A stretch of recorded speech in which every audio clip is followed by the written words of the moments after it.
evening and welcome to our March healing conversation titled Saving Our Sons, a closer look at suicide and Black and Latino boys. We have some esteemed guests tonight, also my colleagues joining us, and we hope that this will be a fruitful learning experience that will help impact the lives of the people that you care about. I want to remind you all that we would like to know where you are checking in from. So please remember to drop it in the chat. Again, where are you checking in from? I'd like to highlight and shout out a few people. So please let us know. In the meantime, while we're looking for folks to drop a line, let us also know what hope means to you. That's right. What does hope mean to you? For me, it is a feeling of expectation in the face of uncertainty. So let us know, what does hope mean to you and where are you checking in from tonight? So Rhonda Kellum, thanks so much for joining us. Hope is the eyes I look through to see the sun above the clouds on a stormy day. Thank you, Rhonda. Dante Carter is joining us from Edgewater, New Jersey. Welcome, Dante. Sybil is checking in from NYC. We welcome you. Thank you for joining us, Sybil. Cheryl Huggins is checking in from Fort Greene, BK. Thanks, Cheryl, for joining us tonight. Arena Christopher is checking in from Queens, New York. Thanks so much for joining us tonight, Arena. Toma Gaston Shaw is joining us from New York City. Hey there, Toma. Thanks for joining us tonight. Okay.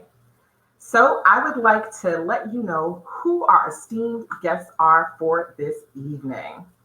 So bear with me one moment while I make sure that I have the information correct to share their bios. So first up, I would like to welcome Dr. Michael Lindsay. Dr. Michael Lindsay is a noted scholar in the fields of child and adolescent mental health, as well as a leader in the search for knowledge and solutions to generational poverty and inequality. He is the executive director of the McSilver Institute for Poverty, Policy, and Research at NYU, the Constance and Martin Silver Professor of Poverty Studies at NYU Silver School of Social Work, and an Aspen Health Innovators Fellow. Additionally, Dr. Lindsay leads the working group of experts supporting the Congressional Black Caucus Emergency Task Force on Black Youth Suicide and Mental Health, which created a report, Ring the Alarm, the Crisis of Black Youth Suicide in America. Please help me welcome Dr. Michael Lindsay. Next up, we have Dr. Michael McCray. Dr. Michael McCray is a clinical psychologist and the Assistant Commissioner of the New York City Department of Health's Bureau of Health Promotion for Justice-Impacted Populations, which aims to reduce the negative social and health consequences of the justice system involvement through evidence-based policy and practice change.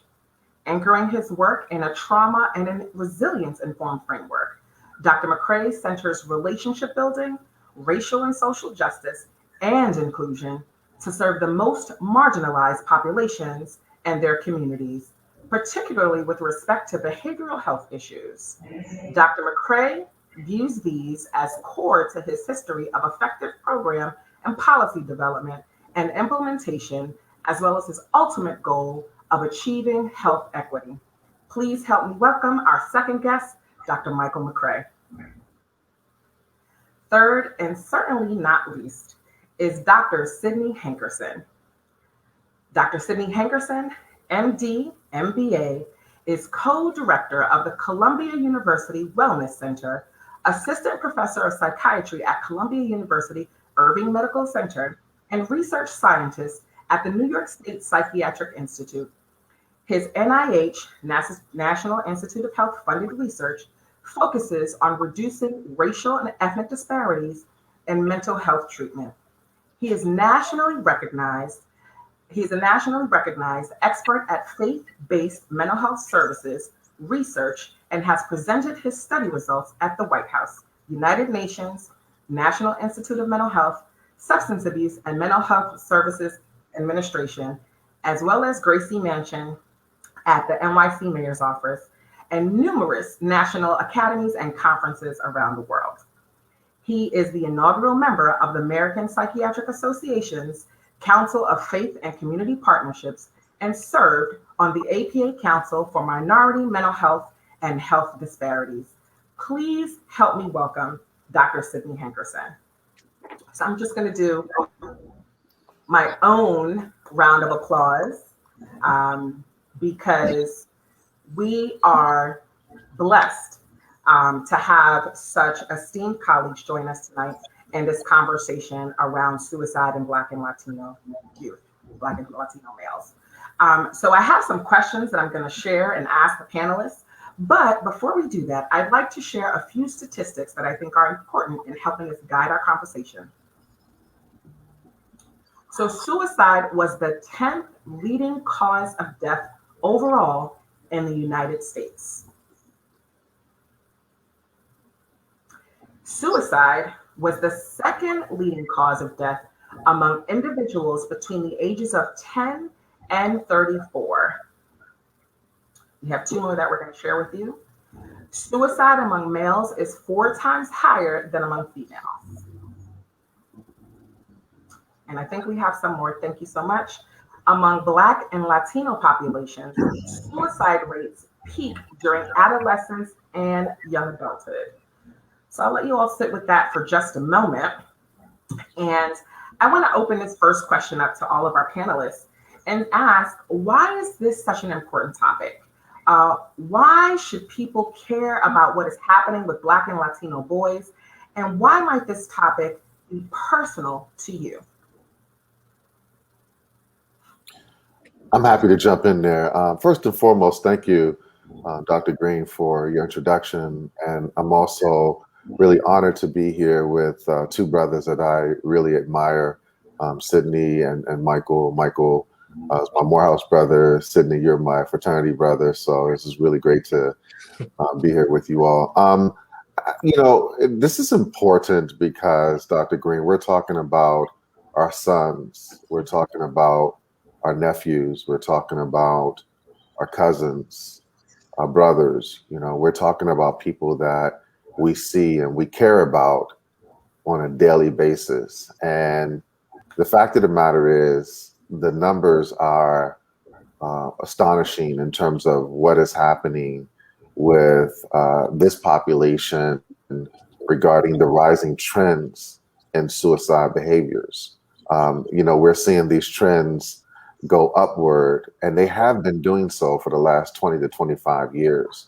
And so if we want to help those young people that we care about, that we love, then I think we have to be talking about, I frame it as sometimes the pink elephant in the room. It weighs 10,000 tons. We're not talking about it.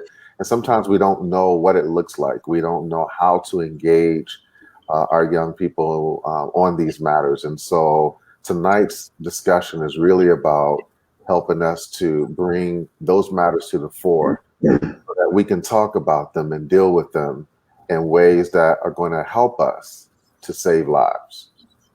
Thank you so much.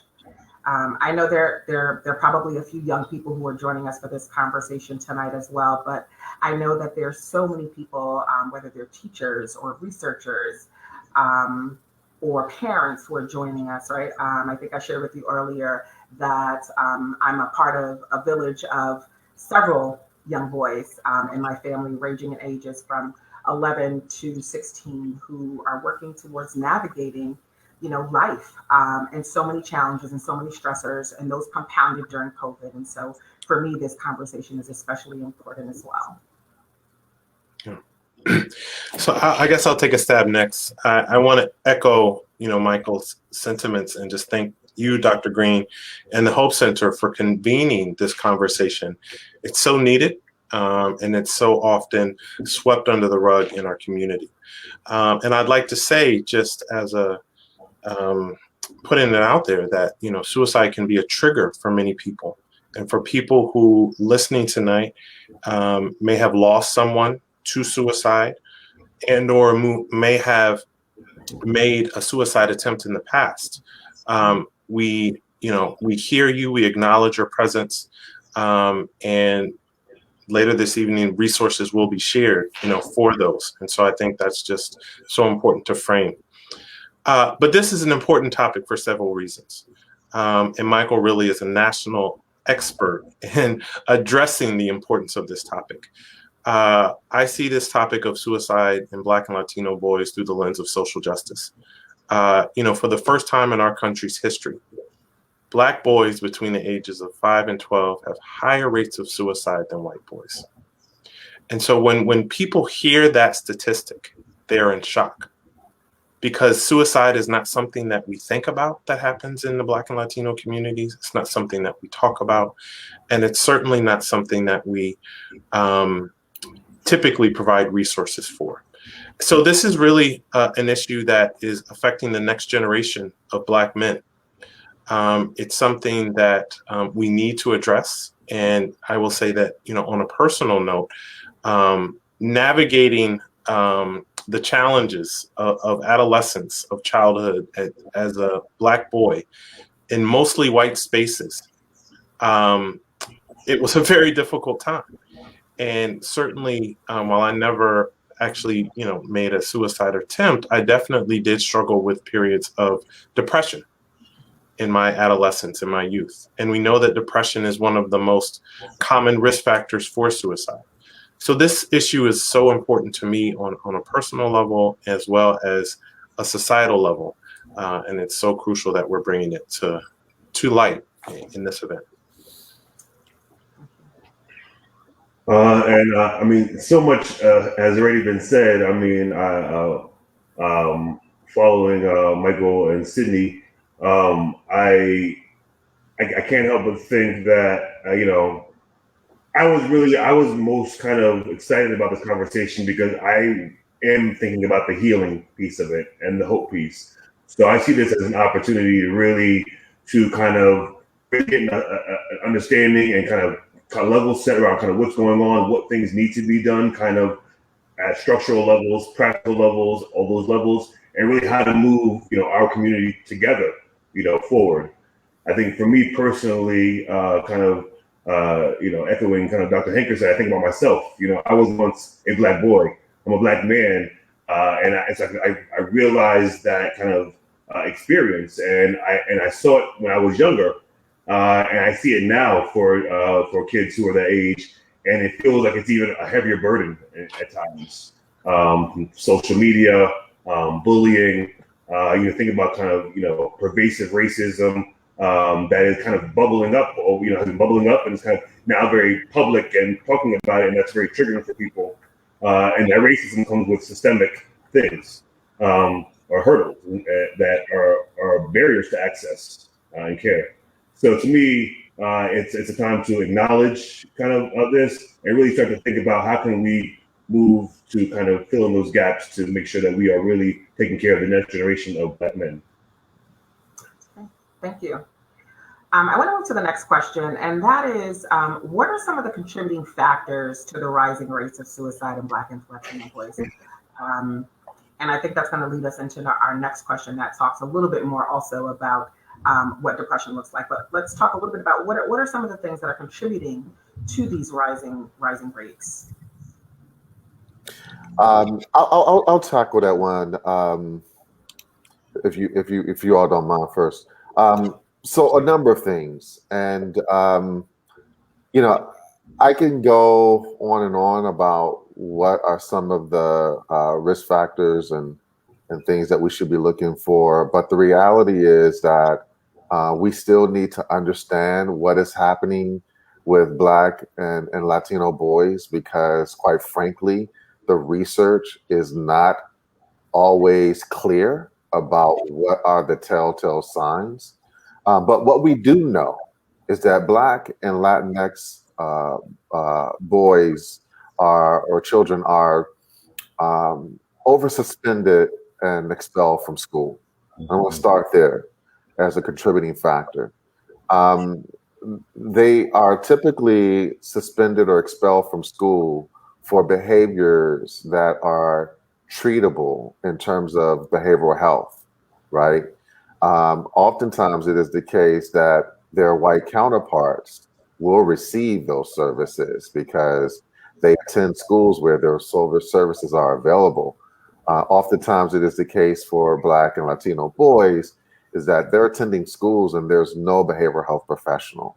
And so the over suspension or expulsion from schools leads to lack of attunement to behavioral health issues that could be treated and will avert those trajectories into more serious self-harm behaviors like suicide. We also know that when, and Sydney, pointed to his own background in terms of his experiences with struggling with depression. Oftentimes it is the case as an adolescent. We all struggled with that anxiety, trauma from our experiences. But the reality is that we don't always get treated for those. There's stigma in our community with respect to mental health or even the experience of mental health challenges. And so, I'm thinking about this popular meme that was going around last year where I saw this young Black kid washing dishes, and he says to his mom, "I'm depressed." And the mom says, "You better depress those dishes." And it's sometimes the case that, the problems that manifest for Black and Latino boys don't get perceived or thought of to be mental health issues. But then there's a stigma related to connecting to those mental health and behavioral health supports. And I also think, I think it was Michael or Sydney, one of the brothers alluded to the fact that you see a lot of racial trauma that is happening in our society with respect to vigilante or even law enforcement killings of Black and Latino folks. And I think that those sort of traumas and viewing and seeing all of that engenders this sense of hopelessness about what it means to have Black or brown skin and in the context of the United States. And I think then that what you see is young folks are ending their lives before they've barely begun their lives because they perceive that there's no hope for them in the future. There's no appreciation for who they are. They're not seen or viewed from an equity lens. And that sort of puts them in a place where they feel hopeless and they feel like they just don't have a reason to live. And so it's really sad. And I really, want us to appreciate, as we are with this conversation, just how much this is happening in our society. I just last night helped a family that contacted me from Atlanta whose son just died by suicide a month ago. And they are struggling with the aftermath of their loss and what has happened, and didn't know where to go for help. And so I was able to connect them with a clinician in Atlanta. But this is happening so much. And so I really appreciate this conversation. I'll stop there because I could go on and on. But those are the things that I think are really prominent in terms of why we're seeing these rising trends. Anyone else want to add to that before we move on to the next question? I mean, I like the kind of framework and thinking around like how the kind of trauma lens. I mean, if you think about Black and brown mothers are more likely to give to die during childbirth. I mean, it starts before the womb, in the womb. And so from the very beginning, there are issues around equity and access from the very beginning, from very young. All the traumas, poverty, we know poverty rates for Black and brown children. I mean, here in New York, right? You see it, right? You see that the areas where there are the most mental health concerns, substance use concerns, social determinants of health concerns, they're all clustered in very similar patterned ways, right? And so, like you said, Dr. Lindsay said earlier, you kind of are in this space, and you can fosters a sense of hopelessness. You see, the violence, the attacks on Black men. What does that do to the psyche, and what that means for you as your future? You have neighborhood violence, pervasive. And again, a lot of this I think is structural. And so I think sometimes it's hard to just to understand that these are not you. There are these are structures that are really impacting kind of how you're presenting. So I think sometimes that kind of all the trauma gets internalized, and it's very difficult to break from that. And I think Black boys have an especially difficult time, particularly during adolescence and kind of young adulthood. You see rises in suicide rates between like 18 and 24. So, a pretty significant jump from below 18 years old. So that's a specifically a challenging time for most people. I mean, Black men on top of that have additional kind of barrier or burdens. So, yes. Yeah. Thank you for that. Depression has come up in our conversation several times, and I want to take a few minutes to allow us to talk about what depression can look like in boys, because I think it looks differently. I've had this conversation many times with Dr. Hankerson, especially as it relates to my work in working with young fathers and Black and Latino fathers specifically. Just what depression looks like, how it shows up differently. So I'm going to open that up and give the floor back. So yeah, I'll take a stab at this. I think that for our listeners, I think Dr. Lindsay provided such a poignant example of that meme of how mental health in our community can be shot down. And the mother, I hadn't seen that, so I would love to actually see it. But you got a depressive I mean, it may be funny on the outset, but what that young man is learning is that you don't share your feelings. And I've seen some of the comments from our listeners tonight, and it really speaks to a lot of the gender norms about this perception that we, especially as Black men, have to man up. Real men don't cry. Pull yourself up by the bootstraps, et cetera, et cetera. And so I think there's so many intersectionalities at play as it relates to gender, first and foremost, but also as it relates to race. And so, I think first and foremost, when we talk about depression, it's important for people to realize that depression is a clinical condition. As clinicians, when we talk about depression, we're talking about an illness that is actually the number one cause of disability in the world. So there are more people suffering. There are more people who are not able to work. There are more people who are not able to live the lives that they want to live from depression than any other medical condition. And so that's a huge issue. And depression is also the number one cause of disability in New York City. And so, when we talk about depression, as a clinician, we're talking about a period of at least traditionally, 2 weeks where you have the hallmark features of depression are feeling sad or having depressed mood or kind of feeling in the blues, or you don't enjoy activities that you would normally enjoy.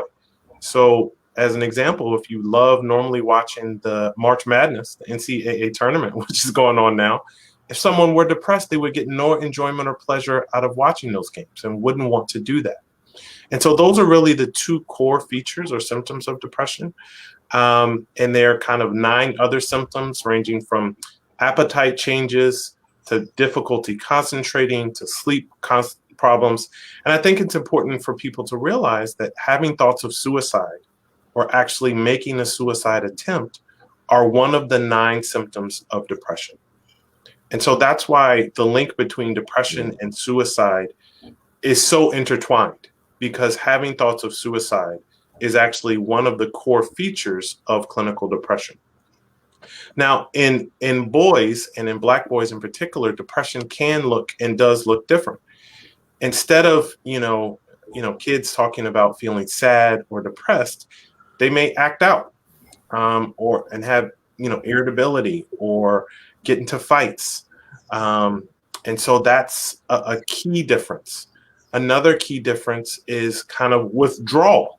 Men, when we tend to get angry or down, we kind of go inward at times and completely check out from engaging with friends, or maybe withdraw from social media. And so that's another important thing to look out for, as well as substance use. There's a huge relationship in kids and youth with substance use, whether it's, patients have told me that they smoke weed at night just to get to sleep, or because they're feeling really anxious and down. And that one joint can lead to smoking all throughout the day, to using other substances. So it can be kind of a chicken and the egg type of scenario. And I think, one thing that Dr. Lindsay has found in his research is that Black boys in particular tend not to express suicidal ideations or suicidal thoughts. They go directly from just to making a suicide attempt. And so there's something that we don't know about maybe how depression and suicide looks like in boys of color that is drastically needed for us to really make a dent in this crisis.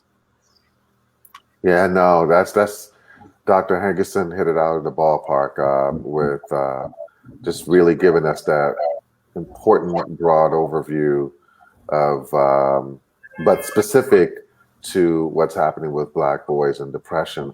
What it looks like is, I had a kid once tell me, when I'm sad and down, who was depressed, right? He said, when I'm sad and down, I want to go and knock somebody's head off because I want them to feel the same pain I feel. So you do see, as Dr. Hankerson said, irritability, impulsivity, and anger, and those things that we traditionally or historically have identified as being aggressive or disruptive behavior. And oftentimes when I do this work in schools, I will say to school personnel, that kid who's fighting or being disruptive in class or whatever, have you sat for a moment with that kid and asked that kid, are you angry about something? Did someone hurt you?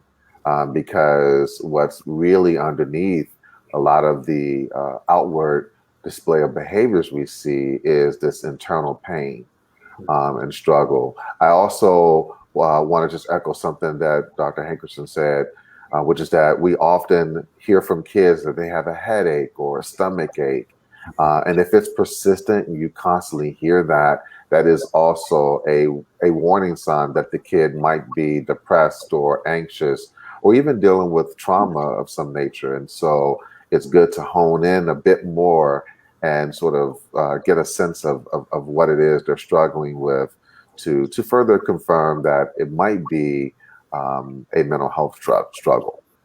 Yes, thank you for that. I know that we have several comments in the chat, so I want to give an opportunity for our audience members to chime in with a question or two.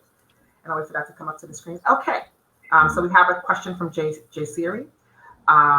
Shame is definitely a factor culturally, but so is the racial disparity of children in care. So parents, unfortunately, don't encourage, but more so discourage children to talk for fear of placement or worse. And so I'm assuming that we're talking about foster care.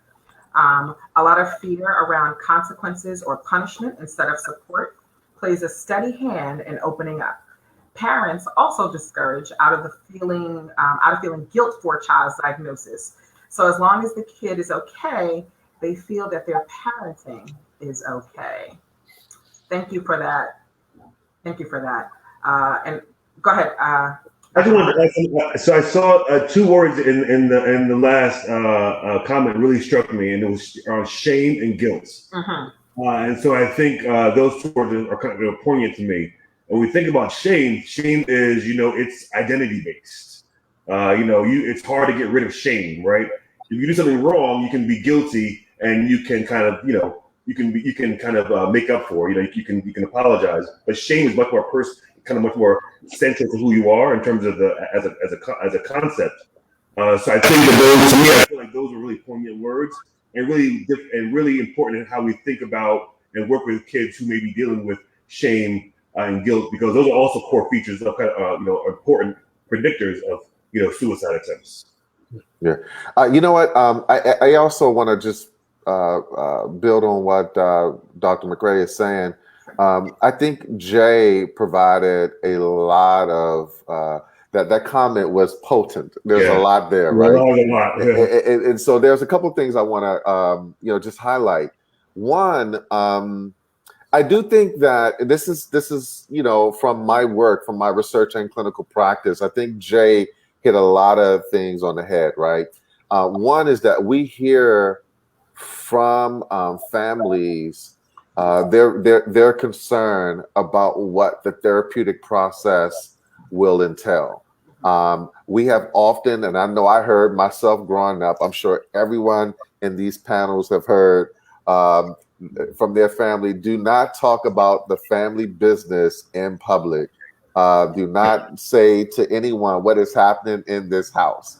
And so what families fear is that something is going to come up in therapy, and they think that therapists or clinicians are going to, get in contact with child welfare or some other professional, law enforcement, unfortunately, if that might even be the case. And so there's this sort of like reticence then to be involved in therapeutic processes because of that. And so I think that that's a huge issue that we have to overcome and help to, educate where necessary, but also really explain to families what the process will entail. I think that just as, we want to know if we have an invasive surgical procedure, we want to know all the details. I think we owe it as practitioners or researchers who work with communities who have been, mistreated or misused in terms of, research and even in clinical practices. We owe it to them to explain what that process will entail from A to Z. And I also think, and Dr. McRae picked up on this point too. I also think that, families, and I had a parent tell me one time that she was afraid to have her daughter participate in our clinical program in school because she felt or thought that we were going to blame her for her child's depression. And so I think it then, represents or reflects for us an opportunity to really explain that, depression is something that could be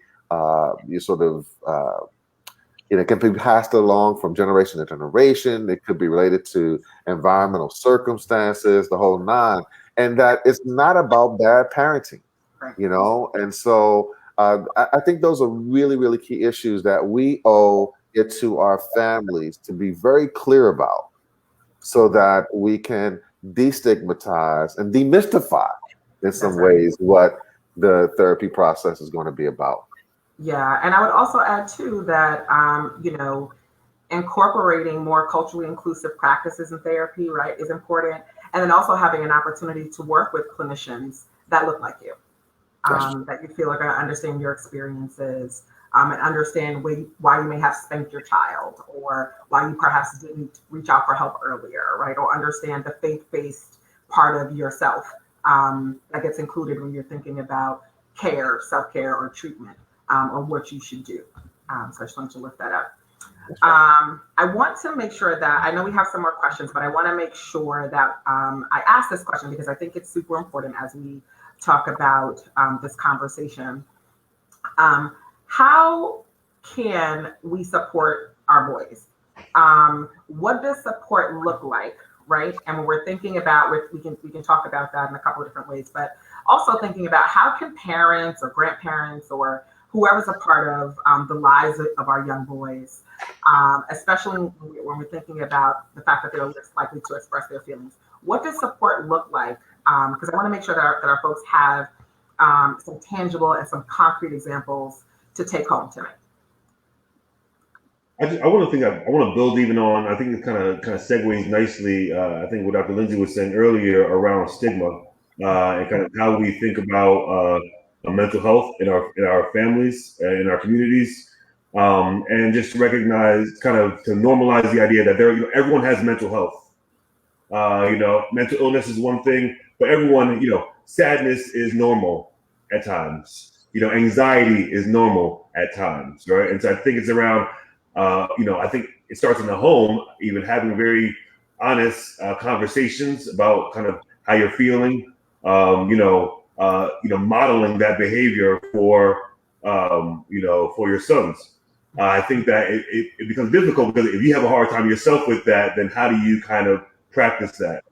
So I think that's kind of sometimes where it just kind of there is some rub at times. But I think allowing yourself to feel anxious and stressed at times and sad, and being okay with that, I think as long as it doesn't become so much that it is impacting your daily functioning across multiple different kind of arenas. I think allowing yourself to kind of be sad at times can be a good model for your boys, for men, for boys.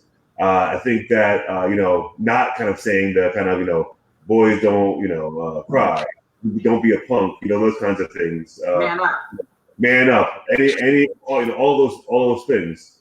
I think that it's also important just to be attuned. You talk about if you see changes in your kid, how your kid looks, kind of on a regular basis. If you start seeing that he's withdrawing or is not wanting to be connected to friends or family, or is being more agitated or is more agitable or irritable, I think that's something you start picking up on those, and then use that as an opportunity to open the conversation around kind of how what's going on. So I think it's about really being attuned at first, and then also allowing yourself to experience sadness, anxiety, and the things that come along with mental health, and not seeing it as a bad thing. We all have mental health. Yeah, I completely agree with you, Dr. McCray, and I want to build on what you said as well as connected to something that Dr. Green said, the culturally relevant piece. And I think that's where the church and why having this conversation through the Hope Center is so crucial, because so much of in our community, Black and brown community, so much of our difficulty in talking about our emotions are connected to our faith. On Sunday morning, when they ask you how you doing, you don't say that you've been depressed and that you stressed and you've been crying. You say, I'm too blessed to be stressed. Yeah. Right? Or we say something else. We say, Dr. Green, how you doing? Dr. Lindsay, Dr. McCray, how y'all doing? Oh, I'm too anointed to be disappointed.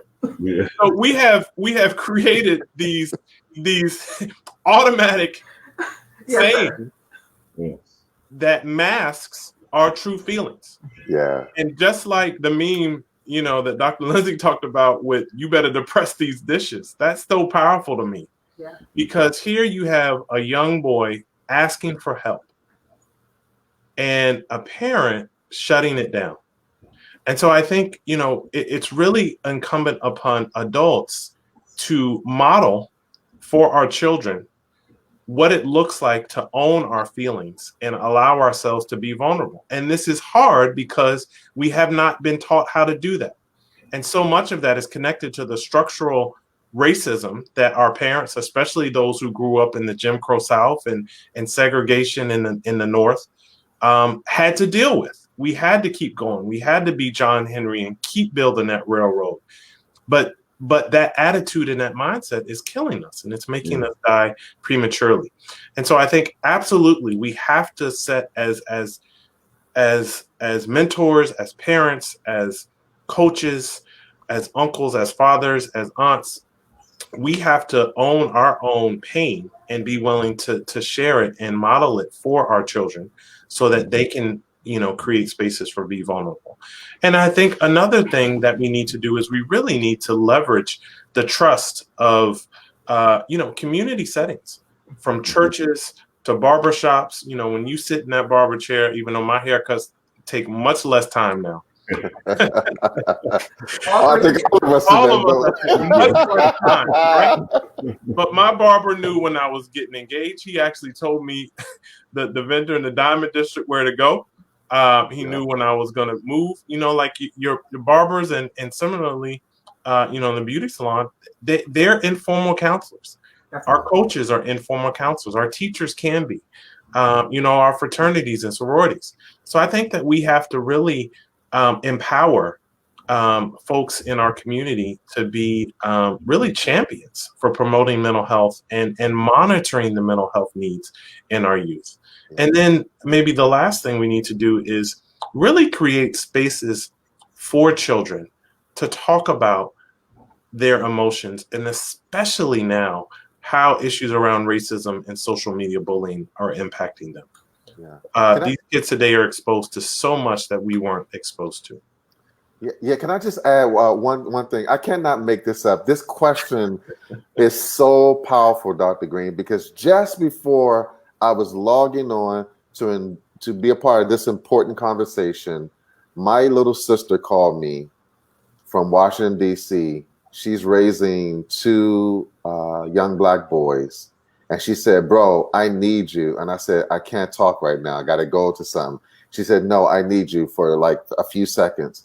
And she told me that her 11-year-old son was in a therapy session yesterday, had some difficult time, and they got into it today. And he said he has some choice words for her. And she said, I'm going to kill him and I need help, right?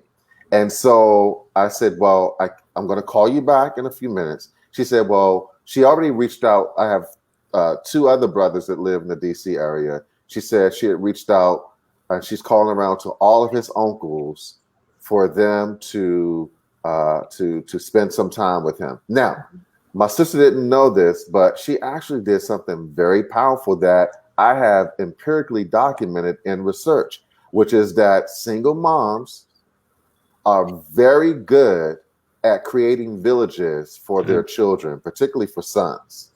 They're very good at that. And so it is a misnomer to think that these moms are raising their kids by themselves.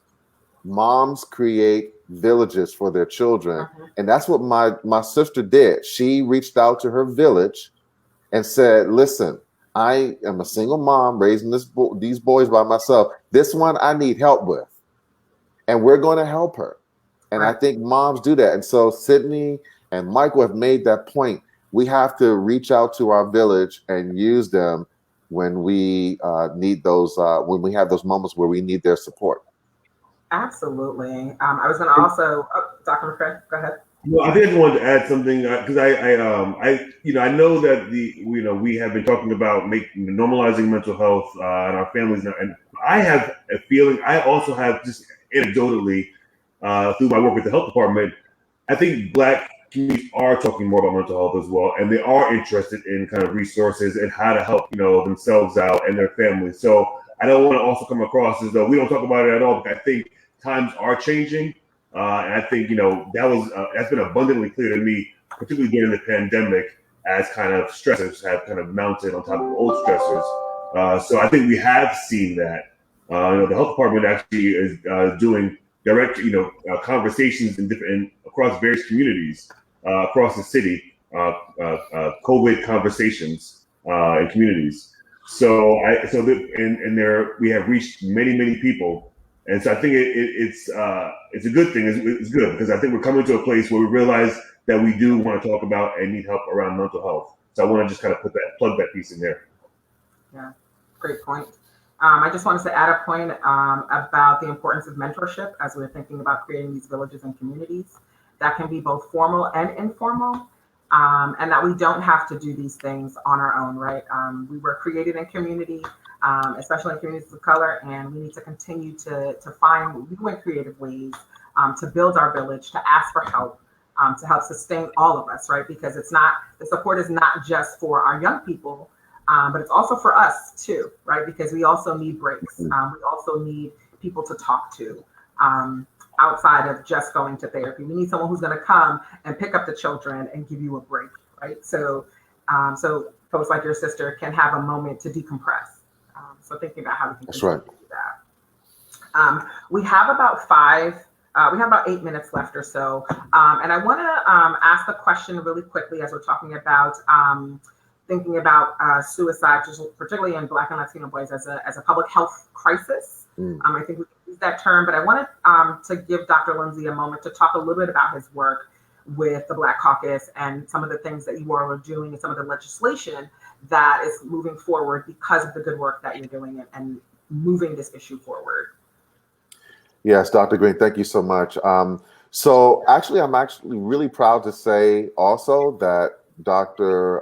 Reverend Walren, my Morehouse brother, is a part of the working group that led to the creation of the report, the Ring the Alarm report, that was submitted to the Emergency Task Force convened by the Congressional Black Caucus and led by Congresswoman Bonnie Watson Coleman. So we're incredibly appreciative to her. She's right next door in terms of our neighboring state of New Jersey and representing that great state. But she also is leading the charge in the House on bringing greater attention, more federal resources to the issue of the rising rate of suicide among Black youth. And so as a result of the report that we submitted, Congresswoman Watson Coleman sponsored a bill called the Pursuing Equity in Mental Health Act. It actually passed in the House in September of 2020 and was making its way to the Senate floor. It did not reach the Senate floor given the election cycle that we were in. And so the bill is now being reintroduced in the House. As the legislative process goes, it has to be reintroduced in the House, has to get in the House, and then make its way to the Senate. And so now it has bipartisan support with a gentleman from New York. I think his name is John Tesh. I'm sorry if I butchered that name, but he's a Republican congressman, and he's co-sponsoring it with Congresswoman Watson Coleman in the House. And so we're hopeful that it will pass again.